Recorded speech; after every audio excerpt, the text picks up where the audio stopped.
start. Poor me. Poor me. Pour me another drink. 19 hours in bed, new record. Thanks for a week in pyjamas. I do not remember getting that bruise. Everyone else has done so much today already. Don't mind a double. Okay, try and make some food or a drink. You got black sambuca? Right, go to the shop, get some milk. Trust me, I know what I'm doing. Go to the shop, get some milk. Look what you made me do. What was I going to do again? You can't bar me if you don't want to come back. Shops are probably closed by now anyway. I'm not drunk enough. Sort it out! Leave me alone! Oh my god, we've got peppermint tea. We don't need milk for that. I love you. Right, stop thinking, just go to sleep. Sorry, fell asleep on the loo. You're still thinking, go to sleep. Pour me. Pour me. Pour me another drink. You just witnessed a whistle-stop tour in a day in the life of our brains when we were at our lowest. One of us self-medicated, the other couldn't leave the house. I was an underconfident kid.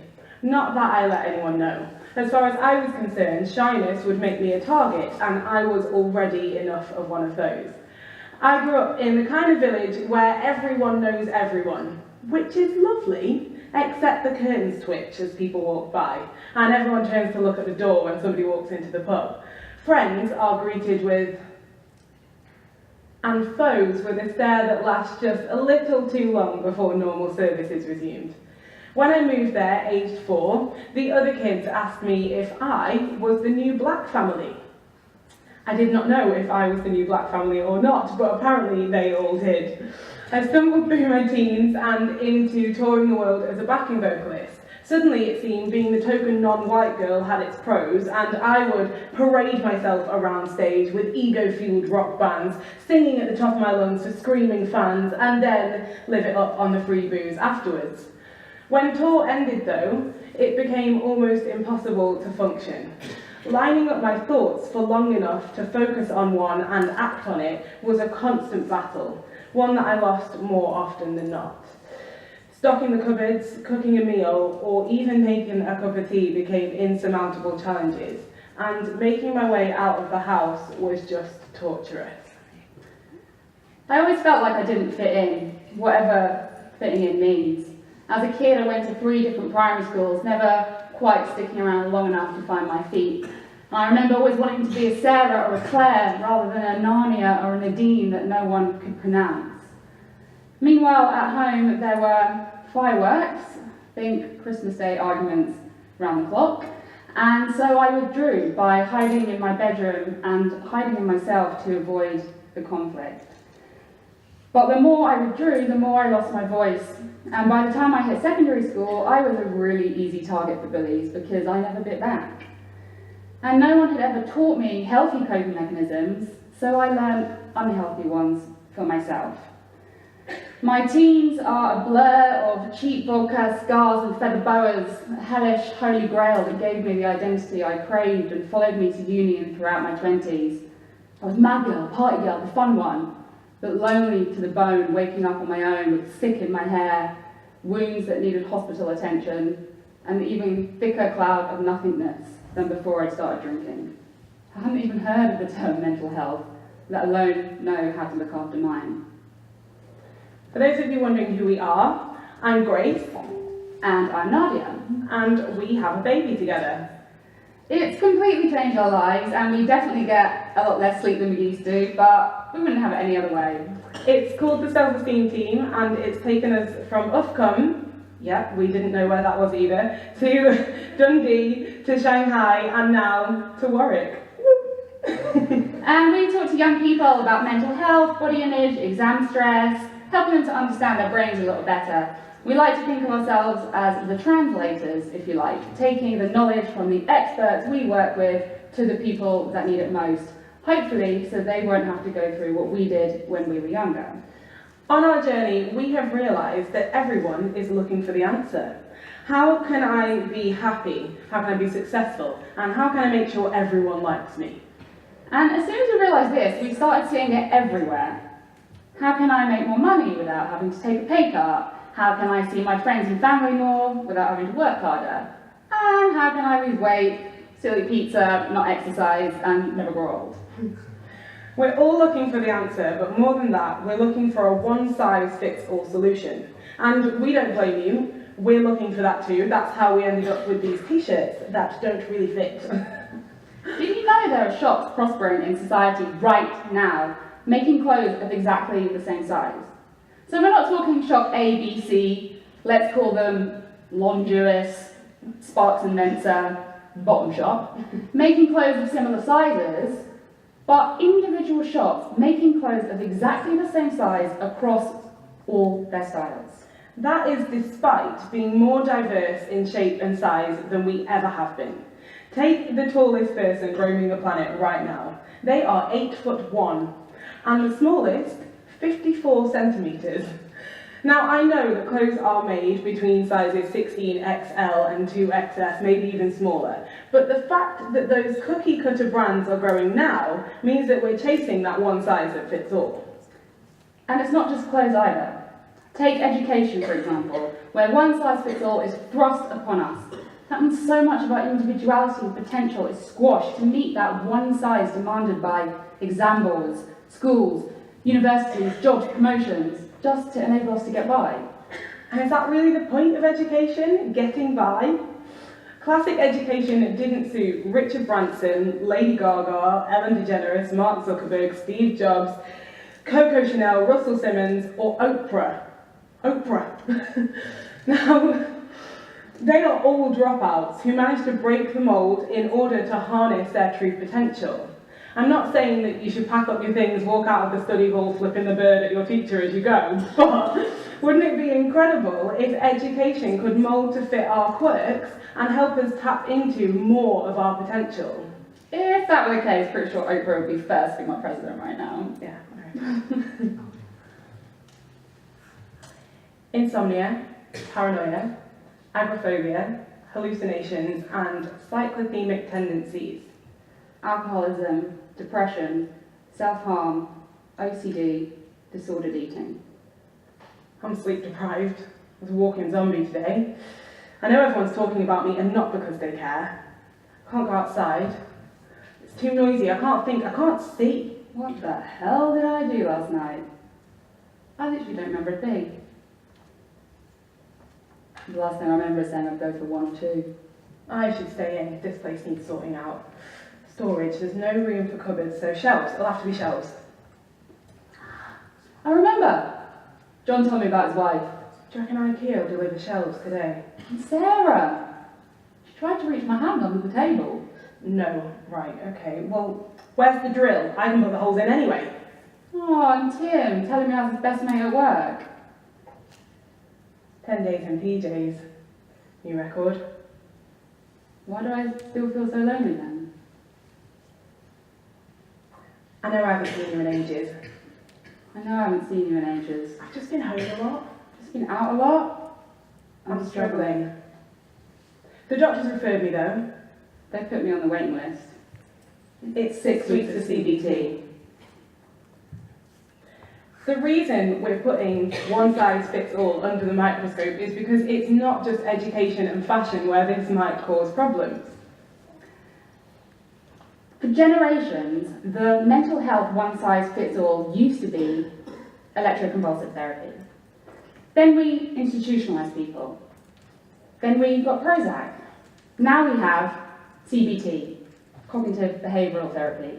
Now, we're not saying any of these are inherently bad or wrong, but we do question whether any of them can be right for everybody. Especially when neuroscientists are still trying to put their finger on what causes depression and exactly how it manifests itself. For example, our mate Paul Fletcher, absolute boss and Cambridge professor, says that depression isn't necessarily one illness, but rather a collection of different conditions. And those conditions can happen naturally by things like hormonal changes, or they happen from different triggers, such as staying up all night, necking non-PG drinks, losing a friend, grandparent, even a gerbil, just having a bad day. On top of that, science is starting to see a correlation between some types of depression and changes in the immune system. So getting a cold might make you more susceptible to an episode of depression, and an episode of depression might make you more susceptible to getting a cold. And the other reason one-size-fits-all treatment is questionable is because you can never quite detach the mental health issue from the person or their personality. For example, my version of not quite right is going to be different from yours. Mental illnesses are just a series of experiences and behaviours that overlap, so they're going to be different for everybody. When somebody says to you, "What have you got to be depressed about?" or "You don't look depressed," they're reading from their rule book, not yours. So in our attempt to silence or cure the black dog, we cobble together coping strategies that we've seen other people employ without ever really knowing why we feel the way we feel. And whilst reaching for the black sambuca might ease your social anxiety, it's also likely to trigger further episodes of depression. And whilst locking yourself inside because the outside feels overwhelming might make you feel more in control in the moment, it's also going to detach you from reality. But the truth is, whilst I credit medication with saving my life, I haven't touched it in all of mine. and while I've spoken to therapists, it was staying home chatting to a friend that truly helped. Whereas I've made home solitary confinement, so having to leave to go and see a therapist is the thing that saved me. So, in the spirit of challenging one-size-fits-all, we're giving you a 5-for-1 offer. That's right. We challenge you to confront the 5 things that all humans need. To be loved, to belong, to be heard, to have meaning and purpose, and to achieve. So let's start with to be loved. You may feel unloved, but people might be showing love in ways that you can't receive it. We all give and receive love in different ways.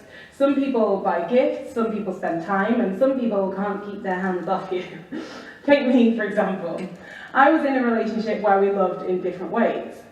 Last Christmas, I spent hours slaving away making jams and chutneys for a Christmas hamper, and when my then partner unwrapped it, the look of disappointment was etched all over his face.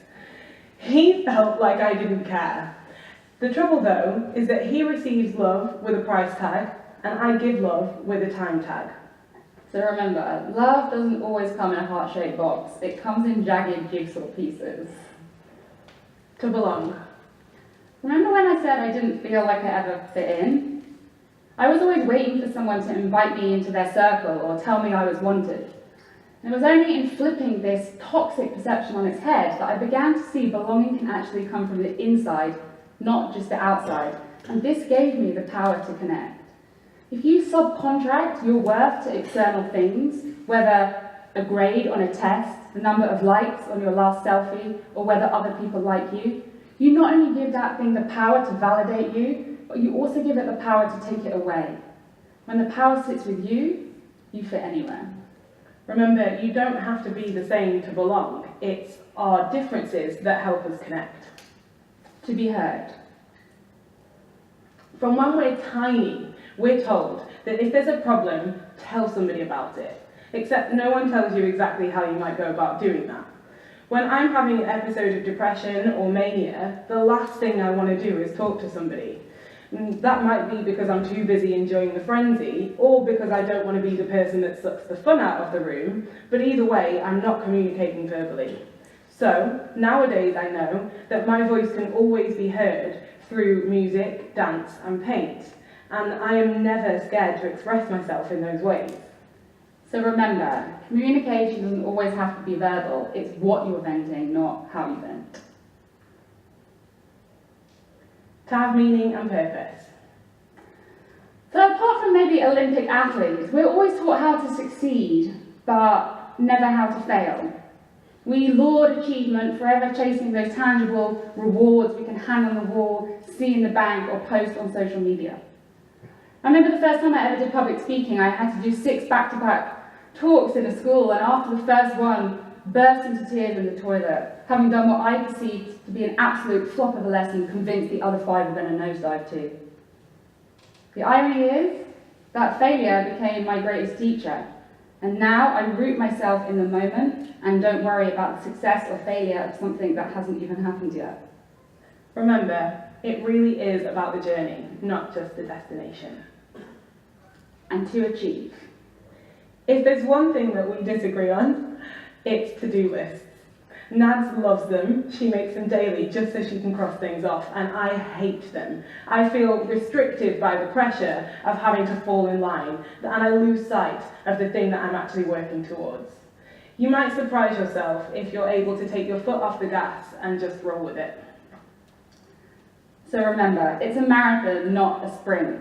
It's okay if the only thing you achieve that day is making a cup of tea. And if you're able to confront those things, it's so much easier to see what's missing. You'll stop reaching for the one size that fits everybody else and start reaching for the size or sizes that fit you.